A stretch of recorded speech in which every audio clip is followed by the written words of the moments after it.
अंतुर्ली येथील तापीमाई दूध उत्पादक शेतकरी सहकारी संस्थेची वार्षिक सर्वसाधारण सभा अध्यक्ष कृषीरत्न दिनेश पाटील यांच्या अध्यक्षतेखाली उत्साहात पार पडली।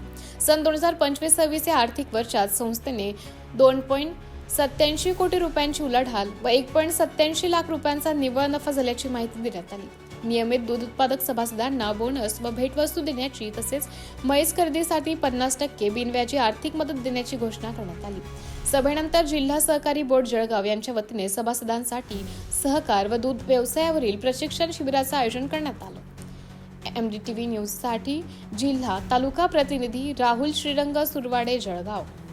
हे दूध पुरवठा करणारे जे आमचे सभासद आहे हे बहुतांश शेतकरी आहे किंवा मजूर आहे।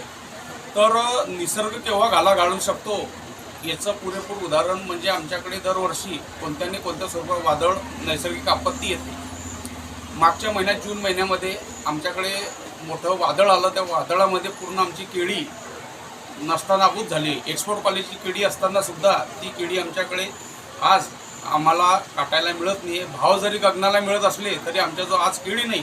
पण दुग्ध व्यवसायामुळे हा पूरक व्यवसाय असल्यामुळे कुठंतरी आज आम्हाला आमच्या ज्या गरजा आहे थोड्याफार का ना असो आज दुधाच्या स्वरूपात आपण देतो आहे।